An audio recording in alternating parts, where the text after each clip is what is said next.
Hello বন্ধুরা, welcome to our YouTube channel mister legend blog and Facebook page. তো happy new year সবাইকে। আজকে আমরা চলে এসেছি জয়ন্তীতে। আর জয়ন্তী পিকনিক স্পটগুলো কিন্তু এখন অবধি খোলা হয়নি এবং খুলবে না নেই সেটা আমাদের জানা নেই। তো আমরা এখন জয়ন্তী এসে জয়ন্তীর লাস্ট মাথায় একটা চায়ের বাগান রয়েছে, সেই জায়গাতে আমরা এখন পিকনিক করব। তো চলো আজকের ভিডিও শুরু করি। পুরো ভিডিও দেখার অনুরোধ রইল। আর চ্যানেলে প্রথমবার এসে থাকলে চ্যানেলটি সাবস্ক্রাইব করবে এবং ফেসবুক থেকে দেখে থাকলে আমার ফেসবুক পেজটি ফলো করে আমাদের পাশেই থাকবে। তো বন্ধুরা, এখন সকাল 7:35 বাজতে চলেছে। আমরা বাজারে চলে আসলাম একটা মুরগি নেওয়ার উদ্দেশ্যে। আর অবশেষে 1 কেজি 150 গ্রাম একটা মুরগি নিয়ে নিলাম আমরা। আর এখন আমরা জয়ন্তীর উদ্দেশ্যে রওনা হয়ে যাব, কারণ জয়ন্তী আমাদের আসাম এবং ওয়েস্ট বেঙ্গল বর্ডার থেকে কিন্তু অনেকটাই দূর, যেতে কিন্তু অনেকটাই সময় লাগবে। তো বন্ধুরা, অবশেষে আমরা বারোবিশা পৌঁছে গেলাম। এই বারোবিশার থেকে কিছু জিনিস পিকনিকের জন্য আমাদেরকে নিতে হবে, কারণ সেই সব জিনিস আমরা আমাদের লোকাল বাজার থেকে ভুলে গিয়েছিলাম। এই জায়গাতে এসে মিষ্টি এবং দই আরও অনেক কিছুই কিন্তু আমরা এই দোকান থেকে নিয়ে এখন আমরা আবার জয়ন্তীর উদ্দেশ্যে রওনা হয়ে যাব।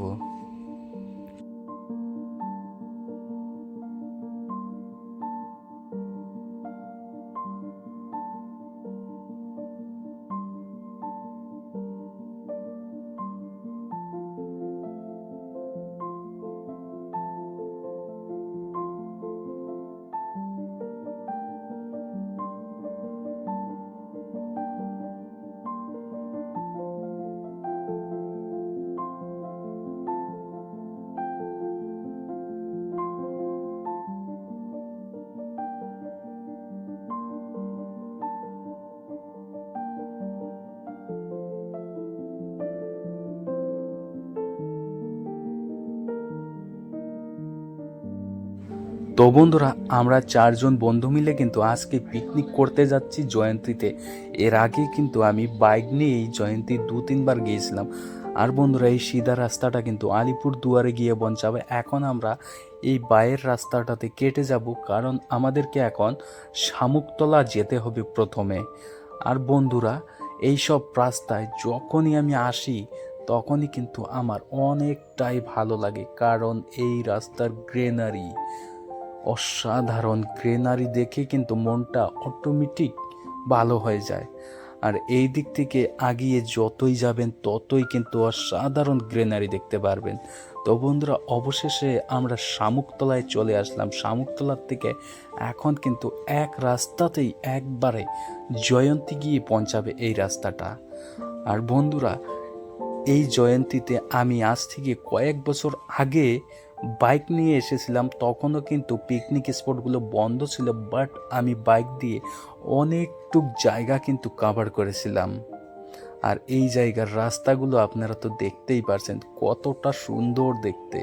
আর এই রাস্তাগুলো দিয়ে যতই ঘুরবেন ততই কিন্তু মানসিক শান্তি খুঁজে পাবেন, কারণ প্রকৃতি মানুষের সবথেকে প্রিয় বন্ধু। তাই এই প্রকৃতিকে ভালোবাসা শিখো। আর প্রকৃতিকে যে যত বেশি ভালোবাসবে সে কিন্তু প্রকৃতির মাঝে ততটাই আনন্দ খুঁজে পাবে। ধীরে ধীরে আমাদের গাড়ি আগিয়ে যাচ্ছিল সেই গহীন জঙ্গলের দিকে। আর ধীরে ধীরে কিন্তু একটু একটু ঠান্ডা হাওয়া শরীরে লাগছিল। আহ, কি না আনন্দ হচ্ছিল। তো অবশেষে কিন্তু আমরা পড়ায় কিছুক্ষণের মধ্যেই জয়ন্তী পৌঁছে যাব। আর এই যে দেখতে পারছো ফরেস্ট, এই ফরেস্টটা কিন্তু এখন বর্তমান সময়ে বন্ধ করে রাখা হয়, কারণ চিতাবাঘের নাকি অনেকটাই ভয় বেড়ে গেছে। পাহাড় বন জঙ্গলে কিন্তু এখন খাবার একেবারেই কমে গেছে, তাই নানান জীবজন্তু কিন্তু এই বন থেকে পাহাড় থেকে বের হয়ে আসে। তো এখন আমরা চলে আসলাম প্রায় জয়ন্তীর একবারে মাথায়। এখন আমরা বাইরের দিকে যাব। বাইরের দিকে কিছুক্ষণ যাওয়ার পরেই কিন্তু দেখতে পারবে এই অসাধারণ পাহাড়গুলো। যত দেখবে ততই শান্তি লাগবে। আর এই পাহাড়গুলো আমার অনেক দিনের ইচ্ছা এই পাহাড়গুলো ঘুরে দেখার, বাট এই পাহাড়গুলোতে কখনোই কিন্তু ওঠা হয়নি আমাদের, কারণ এই পাহাড়গুলোতে শুধুমাত্র এই জায়গার লোকাল মানুষেরাই যেতে পারে, আমাদেরকে কিন্তু এই জায়গাতে যেতে দেওয়া হয় না। আর জয়ন্তীতে এতটাই চায়ের বাগান বন্ধুরা, কি বলবো, যদি তোমরা না গিয়ে থাকো গিয়ে একবার দেখতে পারো। অসাধারণ কিন্তু এই জয়ন্তী। আর জয়ন্তীতে আসলে একটা জিনিস কিন্তু কমন, কোন সময় বৃষ্টি এসে যাবে সেটা কিন্তু কোনো টাইম টেবিল নেই, কারণ রোদের মাঝখানেও কিন্তু বৃষ্টি এসে যেতে পারে। আর বন্ধুরা, পিকনিক স্পটে যেতে হলে কিন্তু বাইরের রাস্তা দিয়ে যেতে হবে। তো আমরা সর্বপ্রথমে বাইরের রাস্তা দিয়ে পিকনিক স্পট দূরে চলে যাব, সেই জায়গাতে গিয়ে দেখব সেই জায়গাতে পিকনিক খেতে দেওয়া হয় কিংবা হয় না। আর জয়ন্তী ঢোকার পরে কিন্তু দুই সাইডে শুধু চায়ের বাগান, 100% ন্যাচারাল ভিউ। আর এই গ্রিনারি দেখে ভাই মনটা কিন্তু অটোমেটিক অনেক আনন্দিত হয়ে যায়। আর ধীরে ধীরে আগের দিকে যাচ্ছিলাম, আর একজন বন্ধু বলছিল জয়ন্তীতে এখনও নাকি পিকনিক খেতে দেওয়া হয় না। তো অবশেষে আমরা চায়ের বাগানের ভিতরে যেতে চেষ্টা করব। চায়ের বাগানের ভিতরে গিয়ে শেষ মাথায় পিকনিক স্পট ছিল, আর সেই জায়গাতে গিয়ে এখন লোকজনদেরকে জিজ্ঞাসা করব সেই জায়গাতে পিকনিক খেতে দেওয়া হয় কিংবা হয় না। তো এই জায়গাতে আসার পর কিন্তু অসাধারণ ভিউ সামনে দেখতে পারছো তোমরা। আর বন্ধুরা, 5 থেকে 7 মিনিট রাস্তা পাড়ি দিলেই কিন্তু আমরা এই পাহাড়ের গন্তব্যে পৌঁছাতে পারবো। আর এই চায়ের বাগানে দেখো কিভাবে জল দেওয়া হচ্ছে, এইদিকে কিন্তু অনেক টেকনোলজি ব্যবহার করছে চায় বাগানের ভিতর দিয়েই।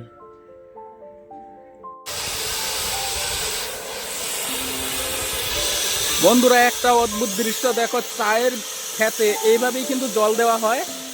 আর এইদিকে কিন্তু অনেকটা বড় চায়ের বাগান। আর আমরা এখন পৌঁছে গেছি কিন্তু জয়ন্তী। আর এই জায়গা থেকে আমরা একটু ক্লিন হওয়ার জন্য নেমেছিলাম এই জায়গায়। দেখো আওয়াজটা শুনতে পাচ্ছ, আওয়াজটা কতটা ডেঞ্জার। তো এই জায়গা থেকে কিন্তু আমার বন্ধুরা জল নেওয়ার জন্য অনেকটাই চেষ্টা করতেছে, কিন্তু জল উঠবে না নাই সেটার কিন্তু কোনো ঠিক নেই। আর একজন যাচ্ছে জল লুট করার জন্য। আর আওয়াজটা শুনতে পাচ্ছ কিরকম, আমি ভিজে গেছি। তো বন্ধুরা, জয়ন্তী এসে পৌঁছে গেলাম। আর এখন এই জয়ন্তীর ভিউটা কিন্তু অনেকটা সুন্দর। আর আমরা পাহাড়ের অনেক কাছে কিন্তু এসে গেছি। এই সামনে দেখতে পারছো পাহাড়টা কতটা সুন্দর দেখাচ্ছে। আমরা অনেক চেষ্টা করব এই পাহাড়ের ধারে পৌঁছানোর জন্য।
তো বন্ধুরা, এই সুন্দর সুন্দর ভিউগুলো এনজয় করতে করতে আগের দিকে যাই। আগের দিকে যাওয়ার পর কিন্তু হঠাৎ করে আমরা রাস্তা হারিয়ে ফেলেছি এবং একটা গলি দিয়ে আগের দিকে ঢুকছিলাম। এই জায়গাতে কিন্তু একটা গাড়ি যদি নিয়ে যাওয়া যায়, আরেকটা গাড়ি নিয়ে আসার জায়গা থাকে না। বাট তারপরই আমরা লাস্ট সীমান্তে এসে পৌঁছে গেলাম পাহাড়ের। এই জায়গা থেকে পাহাড় প্রায় 500-700 মিটার হবে। বাট এই জায়গাতে পিকনিক খেতে আমাদেরকে বলে গেল এই জায়গার ফরেস্ট ডিপার্টমেন্ট, কারণ যেহেতু আমরা অনেক দূর থেকে এসেছি তাদেরকে বললাম, তারপরই তারা এই চায়ের বাগানে আমাদেরকে পিকনিক করতে বলল। আমার পিছনে যে দেখতে পাচ্ছ এটা কিন্তু জয়ন্তী পাহাড়। এই পাহাড়ের ধারে কিন্তু আমাদেরকে পিকনিক খেতে বারণ করে দিল ফরেস্ট ডিপার্টমেন্ট, না হলে কিন্তু আমাদেরকে তারা ফাইন করবে। আর যেহেতু তারা বারণ করেছে তাই আমরা আর আগের দিকে যাওয়ার চেষ্টা করব না। আমরা এই জায়গাতেই পিকনিক করার জন্য আমাদের জিনিসপত্রগুলো কিন্তু নামিয়ে নিলাম।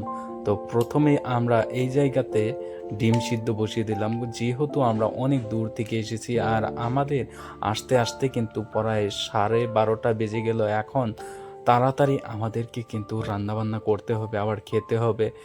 আর এইদিকে কিন্তু জল পাওয়া যাচ্ছে, এই চায়ের বাগানের জল, মিনারেল ওয়াটার পাওয়া যাচ্ছে। আর দেখো পাহাড়টা কতটা সুন্দর দেখাচ্ছে। আর তাড়াতাড়ি কিন্তু আমরা এই জায়গাতে পেয়ারা নিয়ে গিয়েছিলাম, আর কিছু কিছু আলু নিয়ে গিয়েছিলাম, যেই সব কাঁচাই খাওয়া যায় সেই সব কিন্তু আমরা বসে বসে খাচ্ছিলাম, কারণ আমাদের কিন্তু অনেকটাই খিদা লেগেছিল। আর এই আলুটাকে তোমাদের এলাকাতে কি বলে কমেন্ট বক্সে অবশ্যই বলো। আমাদের এই জায়গাতে এটাকে শীতল আলু বলে। আর বন্ধুদের সাথে কিন্তু অনেকটাই এনজয় করলাম। তারপরই আমি এই মাংসটাকে কিন্তু ম্যারিনেট করার জন্য সব ধরনের মশলা দিয়ে দিলাম, আর তেলটা অনেকটা বেশি দিয়ে দিয়েছিলাম, তার জন্য কিন্তু মাংসটা একটু ধীরে ধীরে ড্যাম হতে শুরু করলো। আর যত মাংসটা ম্যারিনেট করে রাখবো তত তাড়াতাড়ি কিন্তু এই মাংসটা আমাদের রান্না হয়ে যাবে। যেহেতু আমরা দূরে গেলে কোনো আইটেম করি না, শুধুমাত্র মাংসটা রান্না করি এবং আমরা দই মিষ্টি সাথে নিয়ে যাই। তো অবশেষে আমাদের রাঁধুনি কিন্তু এই জায়গাতে সব ধরনের মশলা দিয়ে পেঁয়াজটা ভালো করে বয়েল করছিল। আর এই জায়গাতে জলও দিয়ে দিল একটু। জল দেওয়ার পরই কিন্তু আমরা কিছু রসুন দিয়ে দিলাম। আমার রসুন খেতে কিন্তু অনেকটাই টেস্টি লাগে। তোমরাও খাওনি কি সেটা কমেন্ট বক্সে অবশ্যই বলো। তারপর এই মাংসটা আমরা দিয়ে দিলাম। মাংসটা দিয়ে কিন্তু এখন সুন্দর করে লাড়াচাড়া করতে হবে। আর এইদিকে কিন্তু আমরা স্যালাড বানাচ্ছিলাম। আর স্যালাডটা কিন্তু আমরা ভাত দিয়ে খাওয়ার জন্য বানাচ্ছিলাম না, আমাদের এমনিতেই খিদা লেগে গিয়েছিল আর সময়ও আমাদের হাতে অনেকটাই কম ছিল। আর বন্ধুরা, এখন আমরা এই মাংসে একটু জল দিয়ে দিব। জল দিয়ে কিন্তু 5 থেকে 7 মিনিট আমরা ঢাকনা দিয়ে ঢেকে দিব। তারপরে কিন্তু এই মাংসটা প্রায় হয়েই যাবে। আর বন্ধুরা, আজকে পিকনিক খেতে এসে কিন্তু অনেকটাই ভালো লেগেছে, কারণ আজকের ওয়েদারটা অনেকটা সুন্দর ছিল। তো বন্ধুরা, এটা হলো আমাদের মাংসের ফাইনাল লুক। আর অলরেডি কিন্তু সেন্ট অনেকটা বের হয়ে এসেছে। তো এখন আমরা লাস্ট এই জায়গাতে মিট মশলা, গরম মশলা সব কিছু দিয়ে একটু লাড়াচাড়া করে দিব। আর এটাই হলো আমাদের রেডি রেসিপি। আর বন্ধুরা, এখন আমরা সবাই মিলে কিন্তু বসে গেলাম খেতে। আর এই জায়গাতে আমাদের একজন মামু, সে কিন্তু সব কিছু আমাদেরকে বেড়ে দিচ্ছে। আর প্রেসারে ভাত বানিয়েছিলাম বন্ধুরা, নিচুর ভাতটা কিন্তু একটু এটকে গিয়েছে, কারণ আমাদের এক্সপিরিয়েন্স অনেকটাই বেশি, তার জন্য কিন্তু রান্নাবান্নাও আমরা অনেক সুন্দর করে করতে পারি। তারপরই বন্ধুরা আমরা গ্রুপে কিছু সেলফি উঠে খাওয়া শুরু করলাম। তো বন্ধুরা, একটা কথা তো বলতেই হবে যে পিকনিকের মাংস কিন্তু অনেকটা টেস্ট হয়ে থাকে, কারণ আমরা বাড়িতে যেই সব দিয়ে রান্না করি আর আমরা পিকনিকে গেলে যেই সব দিয়ে রান্না করি মোটে কিন্তু ডিফারেন্ট হয়ে থাকে। আর অবশেষে খাওয়ার পর এসে গেল আমাদের মিষ্টি এবং দই। এটা খেয়েই কিন্তু আজকের খাবার এই জায়গাতে সমাপ্ত করে দিলাম। আর বন্ধুরা, এখন প্রায় 4:30 বাজতে চলেছে, আর সামনে আসার পরই কিন্তু হনুমান বসেছিল অনেকগুলো, সেইগুলোকে দেখে আগের দিকে যাচ্ছিলাম, কারণ আমরা বের হয়ে পড়লাম বাড়ির উদ্দেশ্যে। আর বন্ধুরা, ভিডিও ভালো লেগে থাকলে চ্যানেলটি সাবস্ক্রাইব করে আমাদের পাশেই থেকো। আর তোমাদের সাথে দেখা হচ্ছে পরবর্তী কোনো এক ভিডিওতে। ততক্ষণ ভালো থেকো, সুস্থ থেকো, বাই বাই।